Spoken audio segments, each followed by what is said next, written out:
आपल्या अजंग गावाच्या या सभेप्रसंगी उपस्थित गावातील सर्व ज्येष्ठ मंडळी, मोठ्या संख्येने उपस्थित असलेल्या माझ्या माता भगिनी, मंचावरील सर्व सन्माननीय पदाधिकारी, महायुतीचे सर्व सन्माननीय पदाधिकारी, उपस्थित बंधू आणि भगिनींनो, आपल्याला माहिती आहे जेव्हा एखादी लढाई सुरू होते तेव्हा आपला प्रत्येक सैनिक त्याची जागा धरतो आणि ते युद्ध लढण्याच्यासाठी सज्ज होतो आणि त्याचा अनुभव आज आपसात जरी काही किंतु परंतु असेल, परंतु महायुतीचं संपूर्ण सैन्य आपल्या अजंगचं या लढाईच्यासाठी सज्ज झालेलं आहे असं म्हटलं तर काय वावगं ठरणार नाही। सर्व सैनिकांनी आपली आपली जागा पकडलेली आहे। सर्व पदाधिकारी एकत्रितपणे या निवडणुकीला सामोरं जाताना मलाही त्या ठिकाणी आनंद होतो आहे। या निवडणुकीच्या प्रचारामध्ये खऱ्या अर्थाने आपण यापूर्वीच्या काळात काय विकास काम केलं, स्थानिक पातळीवरच्या पदाधिकारी कार्यकर्त्यांनी स्वतःचं कुटुंब घरदार बाजूला ठेवून जनतेचे सुखदुःखामध्ये सहभागी होणं, शासकीय योजनांच्या कागदपत्रांची पूर्तता करून त्या लाभार्थ्याला लाभ मिळवून देणं, तिथपासून तर तालुका पातळीवरची विकास कामं, राज्य सरकारच्या योजना, केंद्र सरकारच्या योजना आणि भविष्यामध्ये आपल्याला काय काम करायचं आहे ते घेऊन आपण जनतेच्या दरबारात जात आहोत।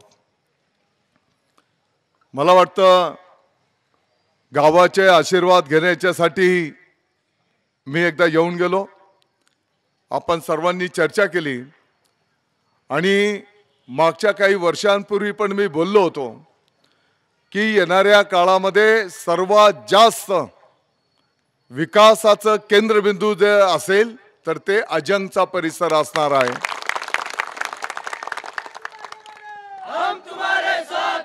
हे मी तुम्हाला काही वर्षांपूर्वी बोललेलो होतो आणि आज आपण पाहत असाल आपल्या अजंगच्या लागूनच काष्टी फाट्याच्या 650 एकर जमिनीवर 5 कृषी महाविद्यालय आणि 1 डिप्लोमा कॉलेज, संपूर्ण भारतामध्ये फक्त आपल्या मालेगावला एकाच वेळेस मंजुरी आणि ते कॉलेजेस सुरू होणार आहे। मालेगावच्या विद्यार्थ्यांना ज्यांना कृषीचं शिक्षण घ्यायचं आहे त्यांना आता बाहेर जावं लागणार नाही,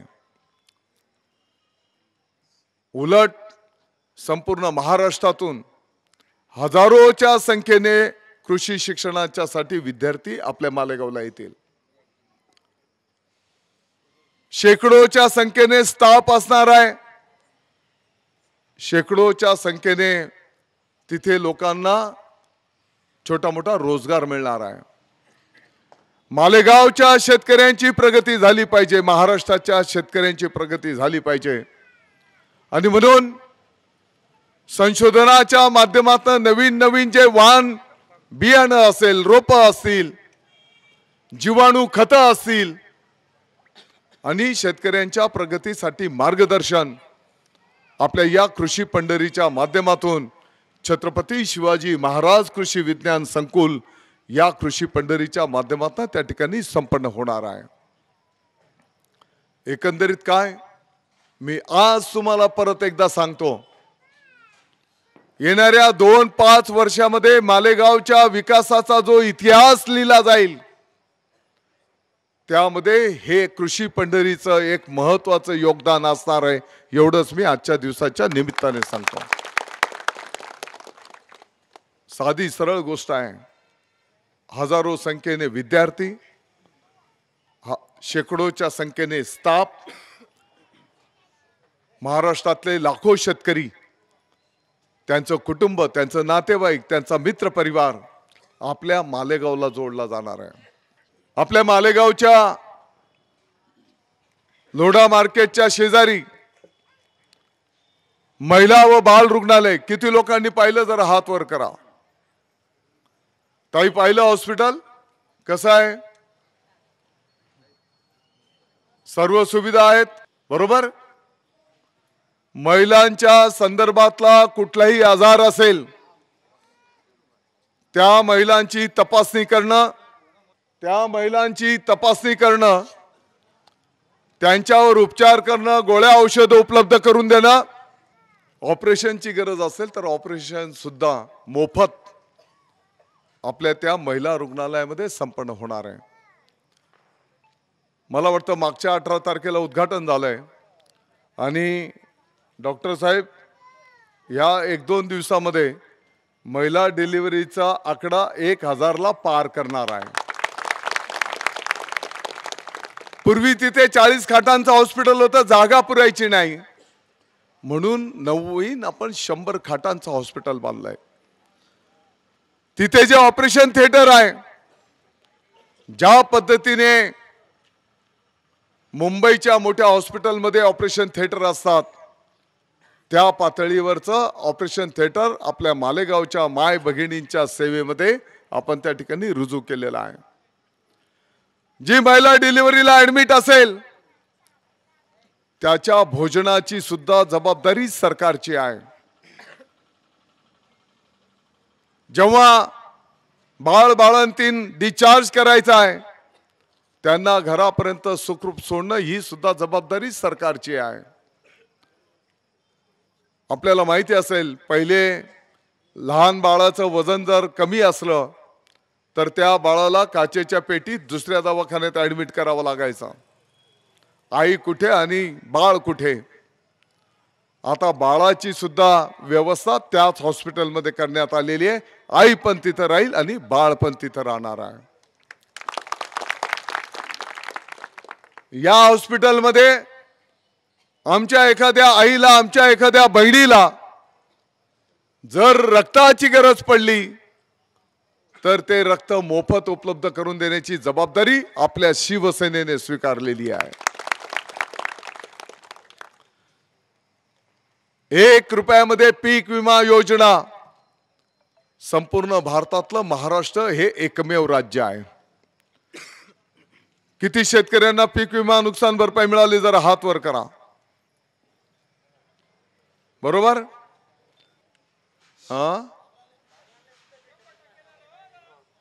चांगलं होईना ना, आपला नावावर बागलांनी बी मिळत होता त्याचा आशीर्वाद शेतच ना आपल्याला। आणि म्हणून नाशिक जिल्ह्याला 850 कोटी रुपये, मालेगाव तालुक्याला 164 कोटी रुपये पीक विम्याची नुकसान भरपाई मिळालेली आहे। 7.5 हॉर्स पॉवर पर्यंतच्या शेतकऱ्यांना वीज पंपांना मोफत वीज बिल येत आहे, मागचंही सूट। दादा एसटी मध्ये किती भाडं लागतं? फुकटचे ना। ताई तुम्हाला एसटी मध्ये किती भाडं लागतं?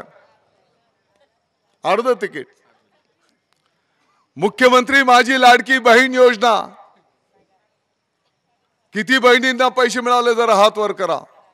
आणि ज्या आईंचे आजींचे पगार चालू असतील त्यांनी पण हात वर करा। सगळ्यांना हात वर शेतस। एखादं ताई जर राहिली असेल त्याने काळजी करू नका, आचारसंहिता संपली की त्यांचा पण सन्मान निधी त्या ठिकाणी त्यांच्या खात्यावर दिला जाईल।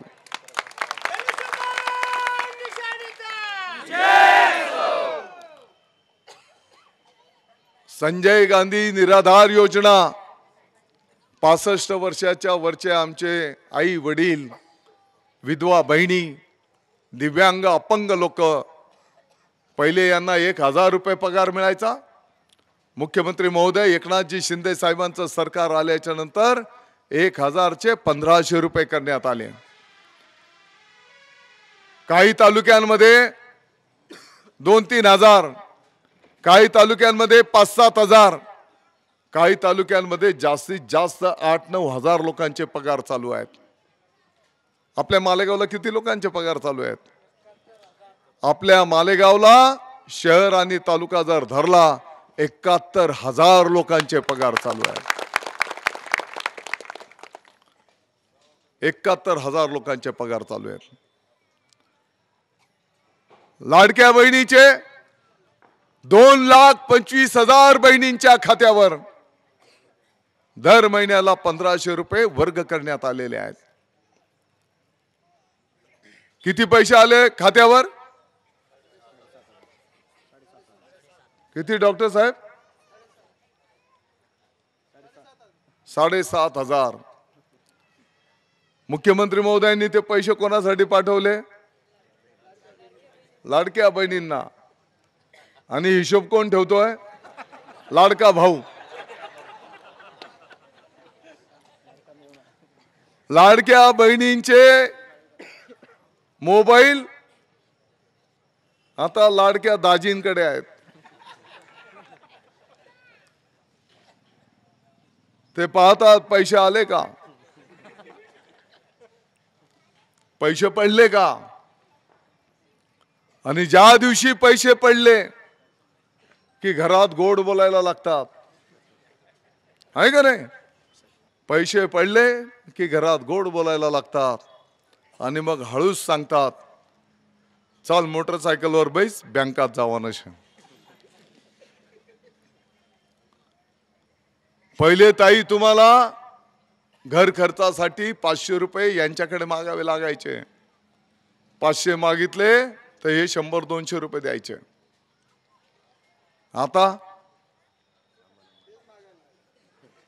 आता तुमले पेट्रोल करता मागना पडतात.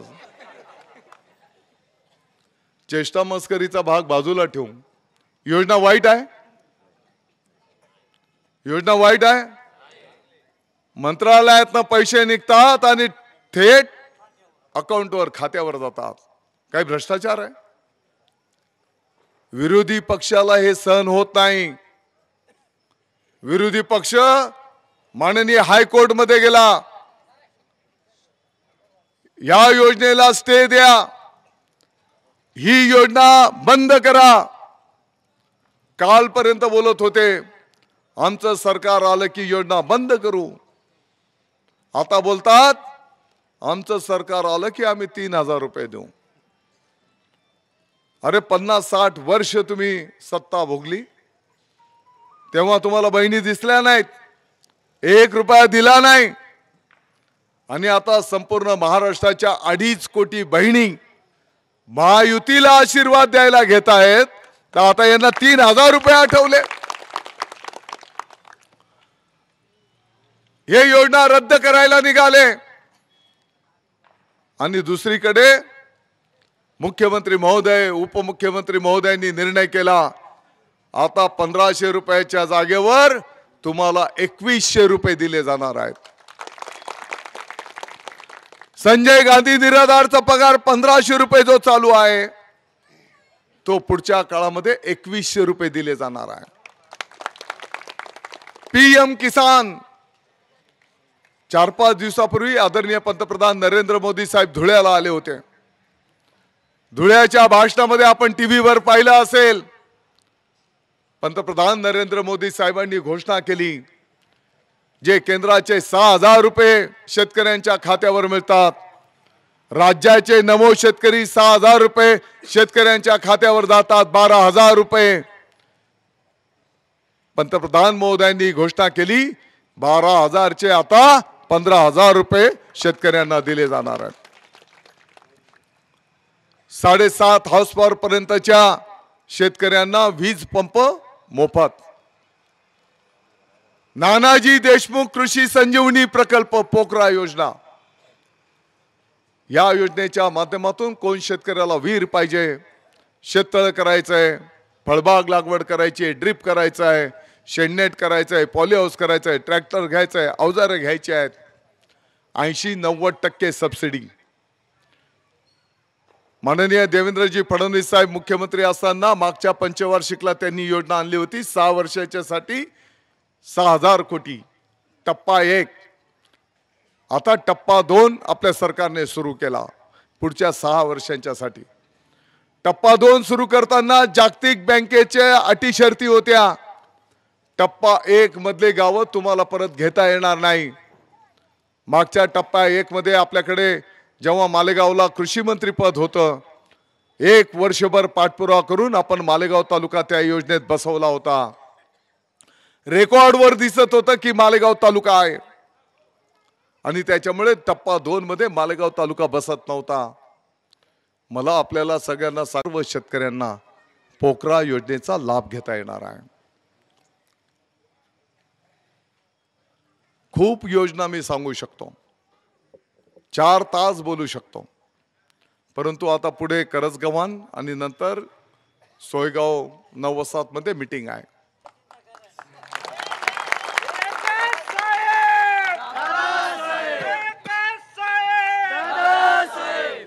खरं म्हणजे या निवडणुकीला सामोरं जात असताना आपण काय केलं, काय करायचं आहे आणि म्हणून तो रोड मॅप मांडण्याची आवश्यकता आहे। नार पार गिरणा नदी जोड प्रकल्प गेल्या 45 वर्षांपासून आपण ऐकत होतो। मी आपल्याला विनंती करेन, मुख्यमंत्री महोदय एकनाथजी शिंदे साहेब, उपमुख्यमंत्री महोदय देवेंद्रजी फडणवीस साहेब, माननीय अजितदादा पवार साहेबांचं आपण टाळ्या वाजवून अभिनंदन करू।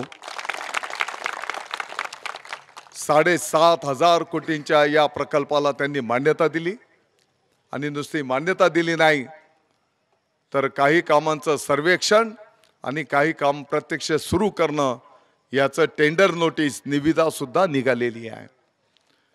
या 7,500 कोटींमध्ये 525 कोटी रुपयाचे जलसंपदा इन्फ्रास्ट्रक्चरची कामं आपल्या मालेगावची तालुक्याची समावेश करण्यात आलेला आहे। डावा कालवा उजवा कालवा त्याची क्षमता वाढवली जाणार आहे। आत्ताच्या घडीला गिरणा डाव्या कालव्याचा जर विचार केला तर 171 क्युसेक त्याची क्षमता आहे आणि या कालव्याची गिरणा ठेंगुड्याच्या बंधाऱ्याच्या तिथे सुरू होत असताना 171 ची क्षमता 350 क्युसेक पर्यंत नेली जाणार आहे। याचा अर्थ जिथे 15 दिवसात पाणी यायचं तिथे आता 7-8 दिवसात पाणी येईल। गिरणा नदीचं पाणी आपण जिथे रावळगावच्या बायपासला कॅनॉल जातो तिथे एक तलावामध्ये ते पाणी टाकलं जाणार आहे। ते पाणी लिफ्ट करून नगरवोळचा अजंगचा जो लघु पाटबंधारे योजना आहे वडनेर रस्त्याला 3-3.5 किलोमीटरचा अंतर आहे, त्या तलावामध्ये लिफ्ट करून ते पाणी टाकलं जाणार आहे आणि तो तलाव एकदा जर भरला तर एका नाल्यामध्ये जर पाणी काढलं तर वडेल बंधाऱ्याच्या वरच्या भागामध्ये आपोआप बाय ग्रॅव्हिटीने ते पाणी जात आहे, म्हणजे मोसम नदीमध्ये पाणी ते जाऊ शकणार आहे। दुसरं पाणी आपण लिफ्ट करून वडनेर खाकुर्डीच्या वरच्या भागामध्ये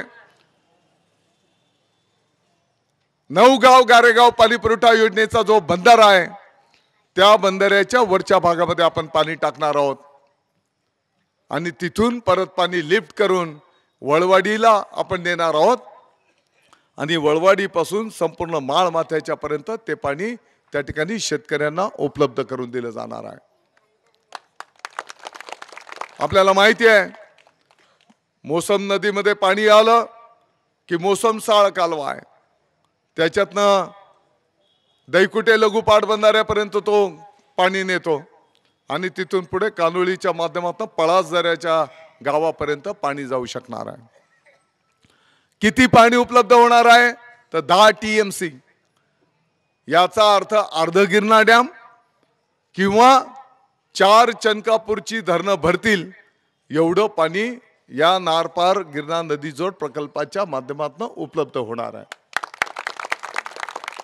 आणि म्हणून येणाऱ्या काळामध्ये आपल्याला सर्वांना पाठपुरावा करून हा प्रकल्प लवकरात लवकर पूर्ण कसा होईल आणि आमच्या भावी पिढीच्या दृष्टिकोनातून हा महत्त्वाकांक्षी प्रकल्प ते पाणी कसं येईल यासाठी आपल्याला सगळ्यांना मिळून काम करायचं आहे।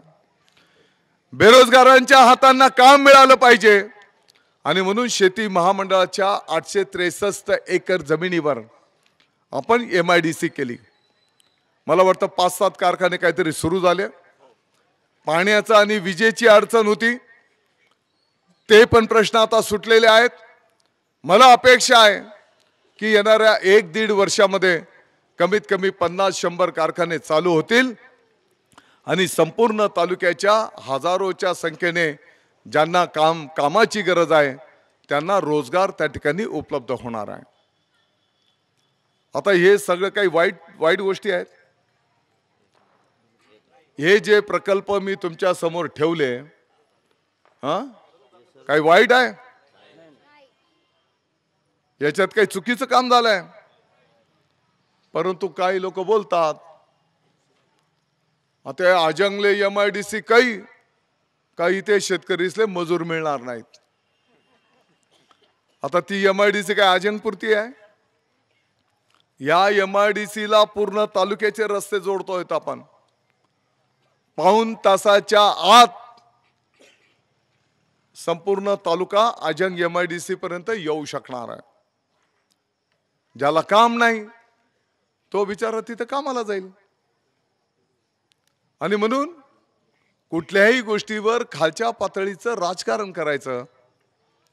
मालेगाव मध्ये बोलणार आम्ही उद्योग आणू, MIDC करू, आणि आजंगला सांगणार तुमले मजूर मिळणार नाही.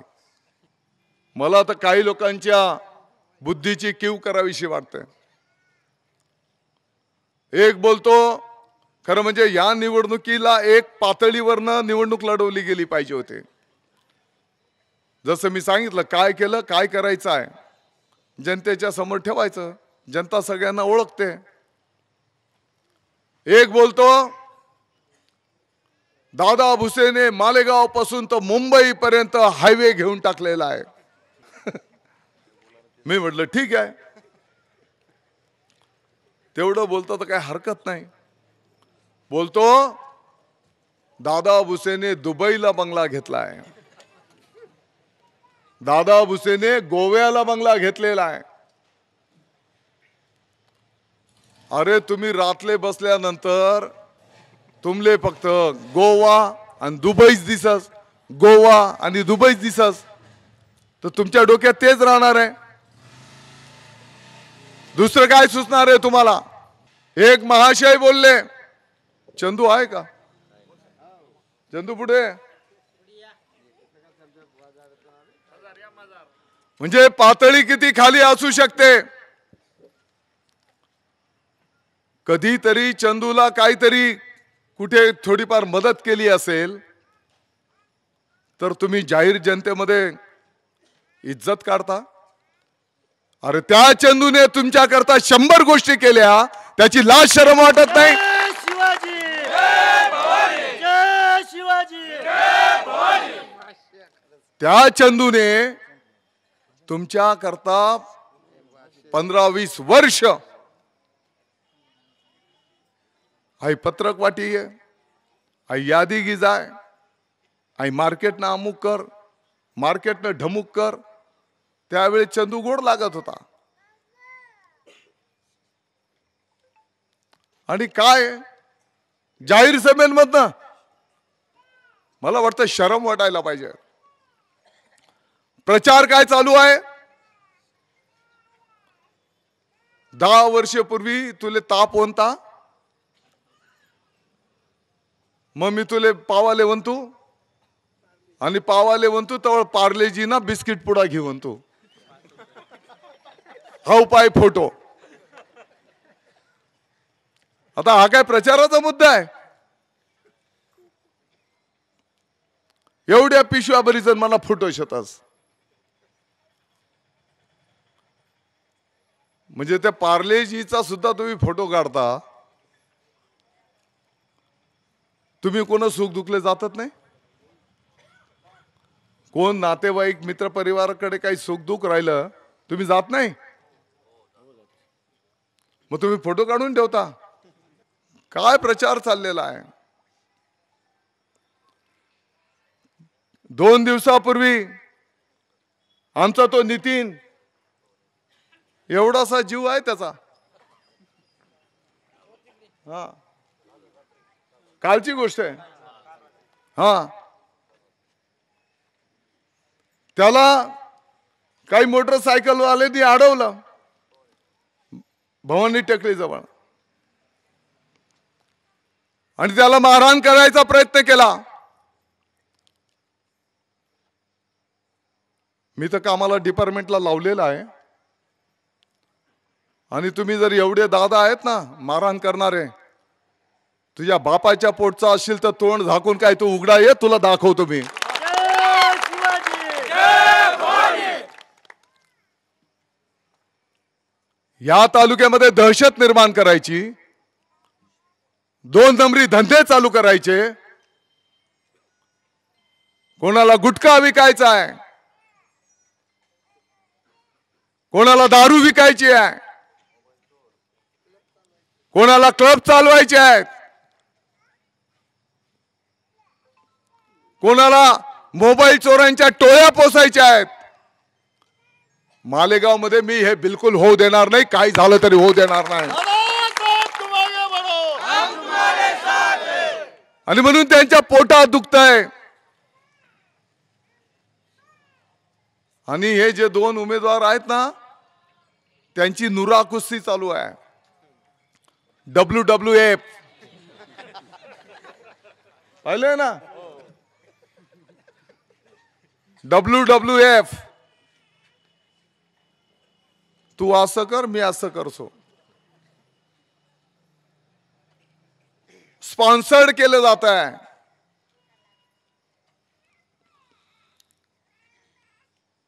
एक जण म्हणस तू उभा राय, दादा भूषण मत खाय. मत खावा करता एकले उभं काय? अरे जनता काय वेळी आहे काय?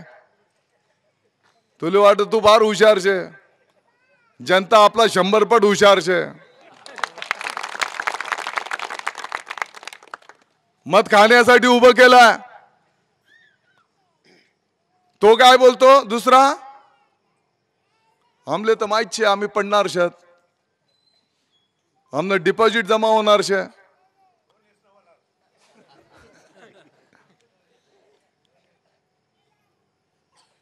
अहो मालेगाव मध्ये कधी राहत नाही. मालेगाव मध्ये काय विकास केला? अरे तू घरना बाहेर पडल्यानंतर तू ज्या रस्त्यावर पाय ठिराय ना, तो रस्ता तर पाय. तू जरा अजंग गावात जाऊन फिरून ये, जरा 5 कृषी महाविद्यालय बघून ये, हॉस्पिटल बघून ये, MIDC बघून ये. 71,000 आमच्या आई वडिलांचे आशीर्वाद मिळतात, ते जरा तू बघून ये. बंधारे बघून ये. पहिले मोसम नदीवर किती बंधारे होते? 1-2 पुरा होतात, 3-4 अर्धा सपुरा होतात. आणि म्हणून निवडणूक आली की तुना पोराले नोकरीला लाई दिसू, तुना जवळले चिटकाडी दिसू. ते धंदे 10-15 वर्षापासून 500 पेक्षा जास्त लोकांचे पैसे घेऊन ठेवलेले आहेत. तुमच्या गावातले सुद्धा असतील, आहेत ना. त्या बिचाऱ्यांनी जमिनी विकल्या, कर्ज काढलं, दागिने मोडले. 10-10, 15-15 वर्ष झाले त्यांना नोकऱ्या नाहीत. आणि आता परत नवीन नोकऱ्या. माले 20 वर्ष दमाडा, 20 वर्षे बँकाना ठराव काय तरी मतदान माना पोऱ्याला आहे. आणि 3.25 एकर वावर आमले एकरच वावर वन पोरे असले. माले 2 पोरं, मी 3रा. आम्ही पोट भराना कसे? या आदो हिऱ्यानी माले लालची लाई पोऱ्याला दिसू, पोऱ्याला दिसू. बँकाना ठराव काय सोसायटीना शिटा लई गुमी प्रचार का 4.25 लाख रुपया माले बुडाये तरी मना पोऱ्याला आहे. 20 वर्ष त्यांना चपल्या उचली म्हणे चपल्या तुटी घ्या. हो तरी लायनी आखा वणू ते आते म्हणा तुला पोऱ्याला दिसू, काल लाई दिसू. 20 वर्ष त्यांनी पोर बँकेला ठरवले 4.25 लाख रुपया मोडात. मी मला सांगा त्यांनी तुला पोऱ्याला दिसू बँकाना ठरवलंय. बँकाना ठरवलंय गु मधुकर गिरे बिनविरोध घ्या मग तुम्हाला माघार किती आदो रे बिनविरोध निवडी घ्या मोठा होई घ्या मना तबाला दिलं दोन्ही पोरं त्यामुळे मना वाटा पडी घ्या मना पोरस ना न्यारा निघ्यात त्यांना पायवर आणि मी त्याला तोंडवर सांगू साहेब तुमले पटवणार पटव म्हणा बरोबर 2-3 पुरावायचे आहेत समोर सांग आदो एरिया म्हणतो तुला कधीच बरं होणार नाही तुनामुळे मला कुटुंब फुटी घे मी दौडू देवराम पण निंबा बापा सालं भरात आणि 2.5 एकर वावर घेतं ते वावर मला 3 जागावर करा येळवणी पोऱ्याले मी लावलूच लाईस आणि तुषार दादा गोकुळ आम्ही 3 जण गौत त्या आखाड्या सरना पाय पडणू तरी त्याने लाय नाही म्हणतं त्याला बिगर पगारी का ठेवत नाही म्हणजे तो लटकी राही न्यारा निघणार नाही गोकुळी यांनी तुषारनी सांग त्याले की बहुत भाऊसा तू थांब तुले 12 महिना मा नोकरी लागी जाई त्याले 12 महिना थांबड नोकरी करता शिपाई म्हणे जरी लटक्यात राहता बिगर पगारी 10 वर्षे मी त्याला घरची पोसानी म्हणे तयारी होती तरी त्यानं म्हणा पोऱ्याला आहे नाही ताजी गोष्ट अशी अशा भावना शेकडो लोकांच्या आहेत आता मी बोलायला लावलं होतं काही ठरवून कोणाला नोकरी लावू त्याच्यामुळे मी तठून उठी म्हणू सांगा कर आणि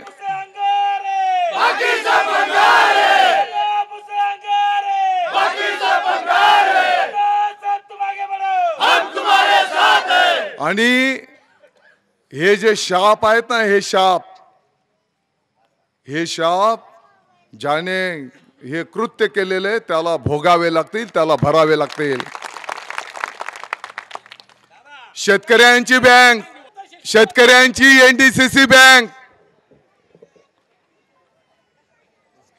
ठेवीदारांचे 2000 कोटी रुपये अटकून गेले 2000 कोटी रुपये अडकलेले आहेत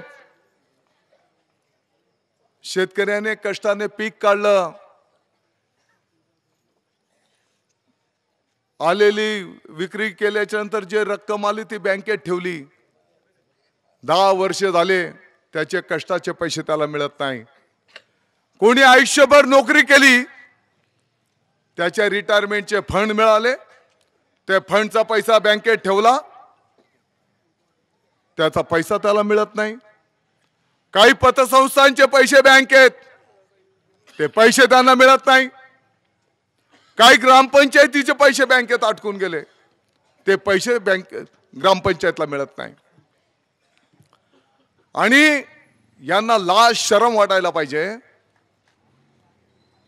एका प्रॉपर्टीवर 3-3 वेळेस कर्ज काढतात बरं काही 1000 लाखात राहिलं तर समजू शकस 2.5 कोटी परत 2.5 कोटी परत 2.5 कोटी एका प्रॉपर्टीवर 7.5 कोटी रुपये कर्ज काढतात त्याचं व्याजासकट 30, 40, 45 कोटी रुपये होतात 1 रुपया बँकेला भरत नाही जे कर्ज काढलं ते स्वतःच्या बँकेत व्यंकटेश बँकेत वर्ग केले तिथून तो पैसा महाराष्ट्राच्या बाहेर गेला बँकेने चौकशी लावली चौकशीमध्ये ते सगळं सिद्ध झालं आणि मग बँकेने त्याला मध्ये टाकलं तर बोलतो दादा भुसेने मधार टाकाव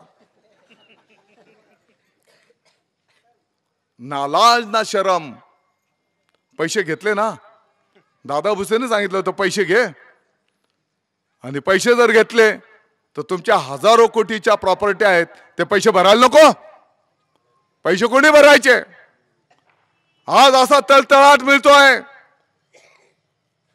2000 कोटी रुपये ठेवीदारांचे अडकलेले आहेत शेतकऱ्यांना कर्ज मिळत नाही दादा भुसे होता एनडीसी बँकेमध्ये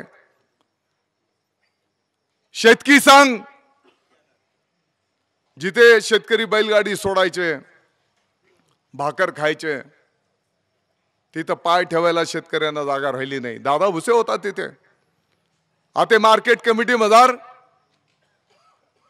पहिले 30-40 लोक आहे त्यांचा पगार मिळत नाही 2-3 महिन्यापासून आणि वरून आता आणखी 40-50 लावून घेतले त्याला माहिती आहे म्हणा काय 20 तारीख पर्यंत ना विशेष आहे अरे पण तुम्ही त्या तरुणांच्या भावनेशी खेळतायत त्यांच्या जीवनाशी तुम्ही खेळतायत आणि हे फार मोठं पाप आहे हे पाप आहे हे पाप तुम्हाला भोगावं लागणार आहे आणि हे मुद्दे घेऊन आम्ही जनतेत जातो आहोत खरं म्हणजे मला हे बोलायचं नव्हतं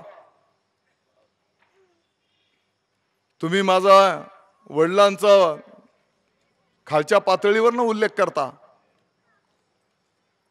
माझ्या वडिलांनी देशाच्या स्वातंत्र्यासाठी गोळी खाल्ली. माझे वडील स्वातंत्र्य सैनिक. 82 वर्षाच्या नंतर त्यांचं दुःखद निधन झालंय. काही वर्षे झाले निधन होऊन, आणि तुम्ही माझ्या वडिलांवर वाईट साईड बोलता. मी बोलतो ठीक आहे, माझ्या वडिलांच्यासाठी बोलला तर मी ऐकून घेईल. आणि तू खरं तुझ्या बापाच्या पोटची औलाद असशील ना, तर एखाद्या कार्यकर्त्याच्या बाप काढून दाखव, तुला घराच्या बाहेर सुद्धा पडू देणार नाही.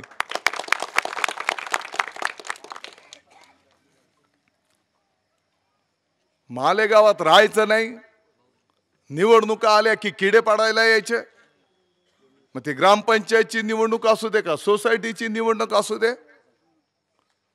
याले नोकरी लावच त्याले नोकरी लावच, कायम वेड बनवायचा.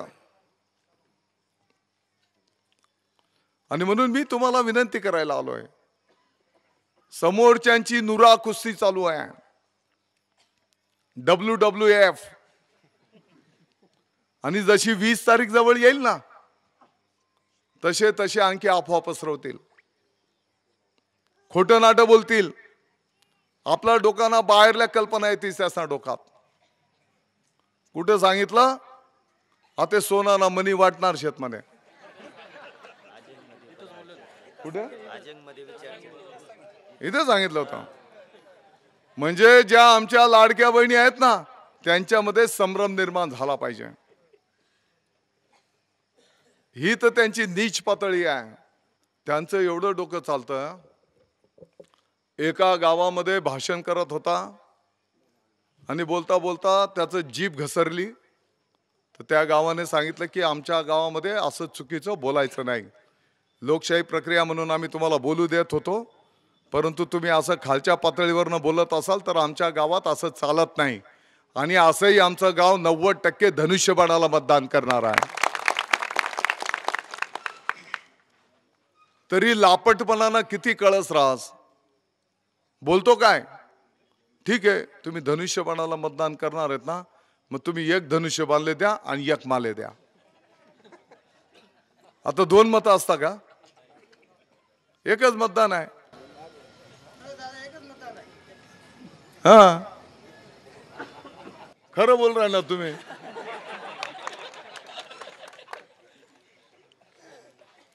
आणि म्हणून म्हणजे तुमची मतं बाद झाली पाहिजे. पाहिलं ना किती खालची पातळी.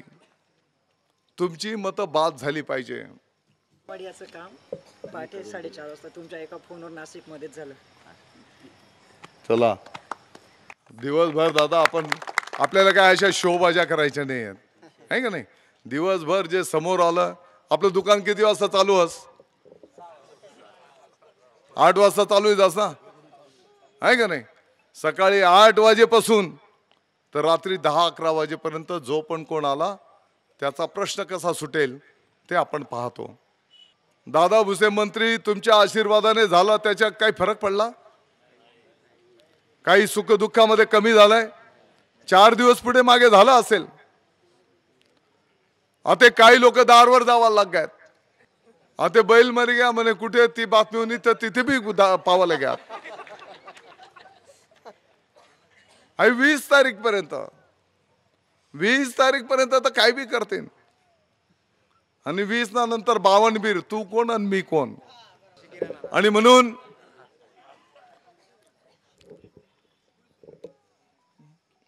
खरं म्हणजे कोणतरी मजार उठाले घेतात तर मी बी आवर्त घेतो, पण कोण उठत नाही. कारण ह्या काही रोजंदारीवर आणेल लोक नाही शकत. हे आमच्या बहिणी, आमच्या आई हे आशीर्वाद देण्याच्यासाठी आलेले आहेत. आता आपण एवढं गाव फिरलो, अजून एक गरदावांचे मला जाताना दीपककडे बरोबर तर बोलतात ह्या काय वाळतास. आता हे काय वाईट आहे का? याच्यावर पण टीका टिप्पणी. अरे आमच्या त्या आई आहेत, आमच्या त्या बहिणी आहेत, आपली संस्कृती आहे, ते आशीर्वाद देतात. आता तुमले पायी लोक दार लावतच त्याला मी काय करसो? मी काय करणार त्याला? 25 वर्षांपासून आपण एकमेकांना ओळखतो.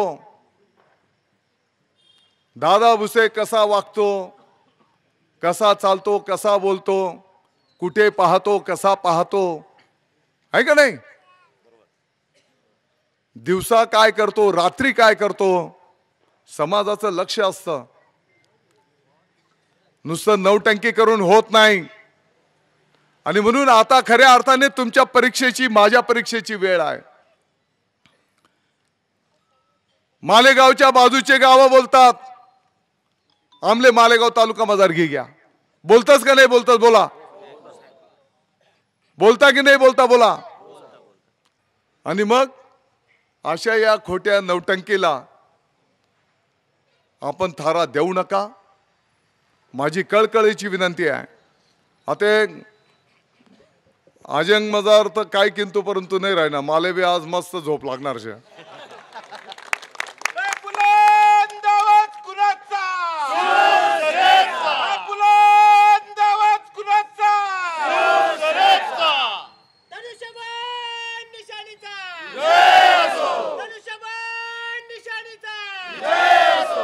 पण आता आजंग गावापुरतं मर्यादित राहायचं नाही. आपल्याला मानणारा मोठा मित्रपरिवार आहे, आपलं नातं गोतं आहे. त्या सर्वांना येणाऱ्या 20 तारखेला धनुष्यबाणाला आशीर्वाद देण्याची आपण सर्वांना विनंती करा. एवढीच मी विनंती करतो. आपल्या सर्वांचा आभार मानतो. आपल्या सर्वांना शुभेच्छा देतो. जय हिंद, जय महाराष्ट्र.